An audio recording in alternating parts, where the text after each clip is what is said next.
Pada tahun 1960-an di Jakarta, ada seorang remaja bernama Purnomo. Purnomo adalah anak yang cerdas dan sederhana. Sejak SMA, ia sudah terbiasa bekerja dengan menjadi kernet dan pengemudi angkutan umum. Semua ia lakukan demi orang tuanya. Ketika lulus SMA, Purnomo berniat bikin kehidupannya menjadi lebih baik.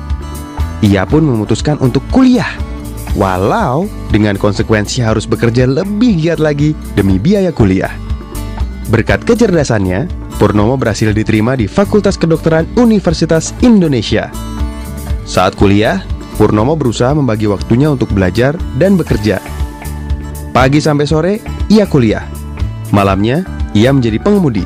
Semuanya demi membantu orang tua. Namun, cobaan berat datang. Sang ayah yang selama ini jadi tulang punggung keluarga meninggal dunia. Hal ini nggak bikin Purnomo menjadi jatuh.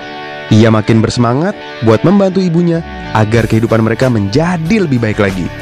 Berkat jasa sang ayah di dunia pendidikan, keluarga Purnomo diberi 2 mobil oleh pemerintah. Dan Purnomo pun memanfaatkan mobil tersebut menjadi taksi. Dibantu saudaranya yang bertugas jadi operator telepon, Purnomo menjadikan taksinya sebagai satu-satunya taksi yang beroperasi 24 jam. Lama-lama, taksinya makin dikenal dengan nama Chandra Taksi.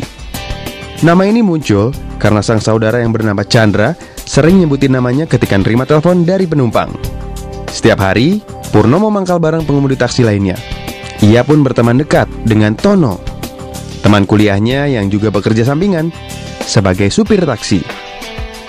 Tapi karena cuma Purnomo yang saat itu sudah pakai jasa telepon, taksinya lah yang paling sering menerima panggilan. Walau saudaranya harus naik sepeda dari rumah ke pangkalan buat ngasih tahu pesanan penumpang kepada Purnomo. Usahanya pun berhasil. Penumpangnya makin lama makin banyak. Purnomo pun mengajak para tetangganya untuk manfaatin mobil mereka yang gak kepake sebagai taksi dan bisa mendatangkan keuntungan. Para tetangga pun mau meminjamkan mobil mereka. Setelah mobil bertambah, Purnomo mengajak teman-temannya di pangkalan untuk masuk ke taksinya. Ia menawarkan sistem baru menggantikan sistem setoran selama ini. Sistem ini dikenal dengan nama Argo 2 arah. Selain ke penumpang, Argo juga dikenakan ke pengemudi. Jadi, semakin giat pengemudi bekerja, bakal semakin banyak uang yang didapat. Dengan sistem ini juga, pengemudi yang nggak dapat penumpang nggak wajib buat nyetor uang seperti sistem setoran biasa. Nggak semua temennya mau beralih ke taksi Purnomo. Salah satunya adalah Tono, yang juga teman kuliah Purnomo. Tono merasa kalau ia sudah nyaman dan cukup dengan keadaannya sekarang.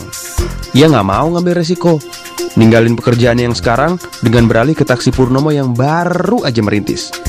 Tono adalah contoh orang yang takut gagal dalam meraih kesuksesan. Sedangkan Purnomo berani mengejar kesuksesan tanpa takut gagal. Dengan pemikiran untuk berubah jadi lebih baik dari waktu ke waktu. Dalam setiap langkah usaha, harapan dan keyakinan akan kesuksesan. Sebagai entrepreneur, mobil bertambah, begitu juga pengemudinya. Selain mengembangkan kemampuan manajerialnya, Purnomo berniat mengembangkan area kerja taksinya. Selama ini area kerjanya masih terbatas karena ilegal dan nggak punya izin kerja. Makanya disebut taksi gelap. Karena armadanya masih sedikit dan belum punya pengalaman, sulit mendapat izin dari pemerintah. Awalnya, pemerintah lebih memilih untuk ngasih izin usaha taksi kepada pengusaha yang sudah memiliki pengalaman di bidang transportasi, seperti bis dan metro mini. Tapi Purnomo nggak mau nyerah. Ia gigih meyakinkan pemerintah dengan meminta dukungan dari setiap pelanggannya. Karena pelanggannya menganggap taksi punya Purnomo bisa dipercaya dan punya pelayanan yang baik, akhirnya pemerintah memberikan izin usaha taksi. Hari demi hari dilalui dengan semangat. Ia selalu membagi senyuman kepada semua pelanggannya. Karena menurut Purnomo, pelayanan terhadap pelanggan sangat penting di dalam usaha jasa seperti taksi. Ketika ada dompet tertinggal di taksinya, saat itu juga barang itu dikembalikan oleh Purnomo. Walau jaraknya cukup jauh, tidak apa-apa. Berdasarkan pengalamannya itu, Purnomo menekankan kepada setiap pengemudi untuk mengembalikan setiap barang yang tertinggal dalam waktu 1 kali 24 jam. Kalau tidak, maka pengemudinya dianggap ingin memiliki barang tersebut, dan hal itu dianggap sebagai pelanggaran oleh Purnomo. Semuanya dilakukan Purnomo untuk memperlihatkan pentingnya sebuah kejujuran demi mendapat kepercayaan dari pelanggannya. Purnomo pun berniat menjadi pengusaha taksi yang sukses. Ia pun meminjam modal dari bank untuk mengganti semua taksi miliknya, karena mobil yang selama ini dipakai hanya bersifat pinjaman dari para tetangganya. Selain itu, jika semua taksi diganti dengan yang baru, maka akan menjadi nilai plus di mata pelanggannya. Tapi, lagi-lagi Purnomo mendapat hambatan. Bank tidak mau ngasih pinjaman modal karena usaha Purnomo dianggap masih terlalu kecil. Purnomo nggak patah semangat. Ia pun menjadikan rumah tempat ia tinggal dan mobil-mobilnya sebagai jaminan untuk bank. Purnomo sangat paham resikonya. Namun, demi mencapai kesuksesan di masa depan, ia tidak takut untuk mengambil resiko itu. Akhirnya, bank mau mengeluarkan pinjaman modal untuk Purnomo. Armada taksi milik Purnomo semakin bertambah. Fasilitasnya pun makin lengkap. Dari yang hanya pakai telepon, sekarang jadi radio panggil. Mobilnya pun dilengkapi dengan AC dan teknologi GPS untuk mendeteksi keberadaan mobil dan penumpang. Dengan bertambahnya usia dan perusahaan yang terus berkembang jadi besar, Purnomo merasa tidak mungkin untuk menangani semuanya sendirian. Ia pun melakukan perubahan. Sistem manajemen di perusahaan taksinya dirubah jadi sistem manajemen modern, dengan penempatan beberapa orang manajer di berbagai divisi perusahaan untuk menjalankan usaha taksinya. Suatu ketika di pangkalan taksi, Tono yang sudah semakin tua sedang menunggu penumpang. Seperti biasanya, lalu ia melihat seseorang turun dari sebuah taksi berwarna biru teduh. Ia pun mengenali sosok itu. Itu adalah Purnomo, atau sekarang lebih dikenal dengan nama Dr. Haji Purnomo Prawiro. Purnomo kini telah berhasil mengembangkan perusahaan taksinya. Dari yang hanya 2 unit, jadi sekitar 17.000 unit. Ia selalu berkomitmen untuk memberi pelayanan terbaik buat pelanggannya. Sama seperti mitos tentang seekor burung yang selalu mengabulkan keinginan orang yang jujur dan bekerja keras, maka ia memberi nama armadanya dengan nama Bluebird. Apa yang kalian baru lihat adalah kisah seorang mahasiswa kedokteran yang memilih profesi sebagai seorang pengusaha. Sebagai mahasiswa kedokteran, Purnomo punya pilihan. Apakah menjadi dokter atau pengusaha? Purnomo berpendapat lebih baik jadi usahawan yang luar biasa daripada menjadi dokter yang biasa-biasa saja. Berkat semangat wirausaha Purnomo, Bluebird yang didirikannya kini telah berkembang menjadi 17.000 armada taksi dengan puluhan ribu karyawan.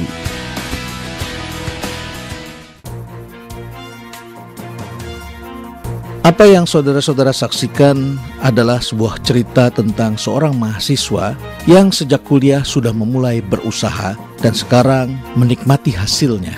Sebagai seorang mahasiswa di Fakultas Kedokteran, mahasiswa itu tidak memiliki latar belakang atau DNA wirausaha. Keluarganya adalah pendidik dan sekolahnya pun di bidang kedokteran. Tetapi ia melakukannya dengan penuh keberanian dan memiliki berbagai tekanan. Untuk berhasil menjadi seorang wirausaha, diperlukan adanya faktor pemicu. Faktor pemicu yang dimiliki setiap orang tentu sangat berbeda-beda. Ada orang yang mendapatkannya karena tekanan hidup yang luar biasa.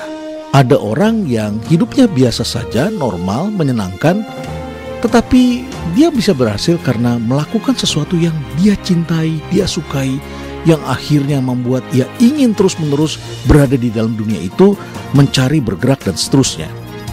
Purnomo Prawiro dilatar belakangi oleh kehidupan keluarga yang tiba-tiba ayahnya meninggal dunia. Ditenggarai situasi yang sulit, akhirnya Purnomo pun bergerak. Namun untuk bergerak lebih jauh lagi diperlukan adanya kecintaan, keinginan-keinginan. Dengan kata lain, sebetulnya ada sebuah impian yang memotivasi Purnomo Prawiro. Selain itu, tentu saja setiap langkahnya segera mendapatkan reward, yaitu dukungan dari para konsumen yang merasa bahwa produk yang diberikannya adalah baik. Ada beberapa hal yang saudara-saudara dapat pelajari dari kasus atau kartun yang baru saja kita saksikan. Beberapa ciri-ciri yang melatar belakangi karakter seorang entrepreneur adalah: pertama, Purnomo Prawiro berorientasi kepada tindakan atau action oriented. Action oriented ini harus dilatih sejak Anda muda. Purnomo berlatih dengan membagi-bagikan kartu nama, menyerahkan nomor telepon kepada para tamu di hotel, para pemilik hotel, petugas di hotel, sehingga kemudian mereka ingin mengangkat telepon menghubungi perusahaan taksinya.